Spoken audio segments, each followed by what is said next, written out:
Nanya terkait video yang lagi viral, seorang artis dangdut Saipul Jamil itu merengek-rengek, menangis-nangis, ketakutan di pinggir jalan karena ketangkap polisi. Mungkin Bunda sebagai psikologi yang menilai kenapa, apa alasan seorang Saipul Jamil menangis-nangis ketakutan itu?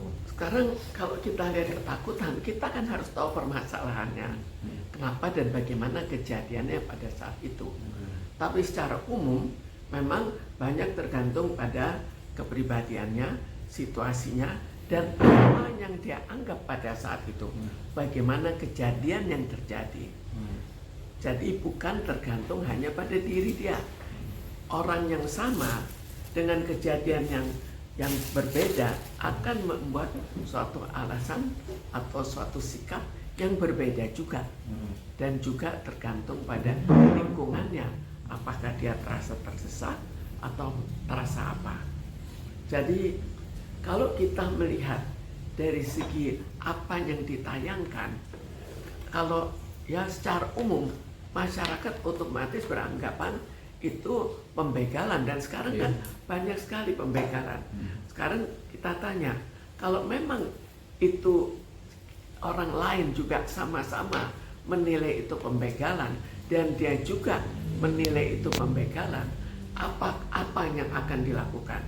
Apakah sudah benar nggak sikapnya untuk ya menceritakan dia siapa, lalu dia berusaha untuk menolak? Masa kita menyerahkan diri pada pembegal? Kan itu sudah nggak mungkin kan. Jadi apa yang dilakukan Saipul Jamil itu masih dikatakan kategori normal, apa gimana, natural atau gimana?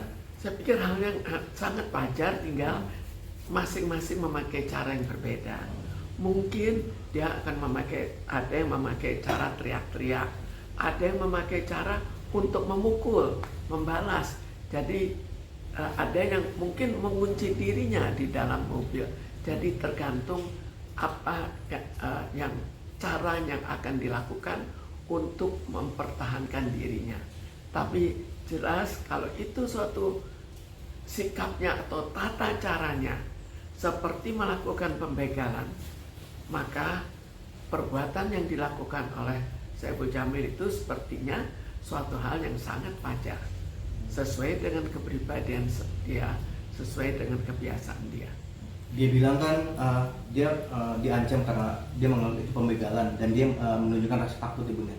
Biasanya seseorang itu dalam rasa takut itu semua pikiran itu memang sudah nggak berpikir normal lagi apa gimana? Bunda, dari segi psikologi ya.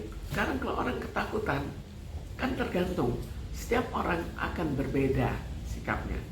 Ada yang ketakutan dan akhirnya teriak-teriak karena ini lingkungan, ada lingkungan lain, ada masyarakat umum juga, dan teriak-teriak minta bantuan lain. Ada yang misalnya dia lawan sendiri sebisanya, ada yang menangis. Jadi tergantung reaksi orangnya. Tapi yang kita persoalkan, kalau memang kejadiannya betul seperti yang ada di berita TV, maka akhirnya kan sebetulnya wajar perkiraannya bahwa dia merasa bahwa dia sedang diancam oleh seorang pembegal. Nah, Saipul Jamil sebelumnya juga pernah berurusan dengan tahanannya. Kemarin mungkin ada gak kepikiran ke sana, dia sampai ketakutan makanya dia menangis, mungkin dia mikir gue akan kembali lagi nih ke dalam tahanan gitu.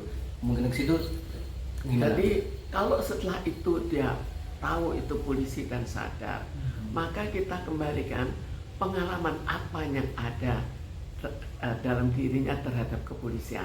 Apakah pengalaman yang bagus atau pengalaman yang cukup negatif?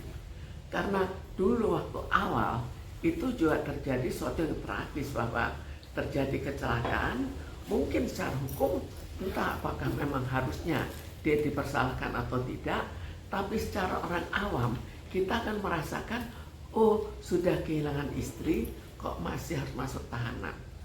Kecuali kalau itu memang disengaja. Jadi bagi dirinya sudah negatif, pola pikir terhadap kepolisian sudah negatif. Dalam hal negatif tapi tidak berdaya, kemudian terjadi hal yang mirip, bukannya mirip, tapi kembali lagi dalam hubungannya dengan kepolisian, maka otomatis dia akan berpikir bahwa dia sudah tidak mempunyai kekuatan walaupun dia anggap dia tidak salah. Bu Mintarsih, Saipul Jamil juga sedang membangun karirnya lagi setelah merosot tajam akibat kasus sebelumnya. Nah, mungkin nggak dia ketakutan juga dia lagi membangun karir gara-gara hal ini karirnya akan merosot gitu. Itu gimana? Jadi kalau dilihat dari segi karirnya mungkin merosot, itu sangat mungkin merosot. Karena itu bagaimana caranya dia membela diri dan memperlihatkan fakta-fakta yang ada supaya tidak merosot. Dan pada polisi juga baiknya kalau memang dia tidak salah, bersihkan juga namanya, karena dia juga mencari nafkah, sama-sama mencari nafkah. Sedikit, Bu.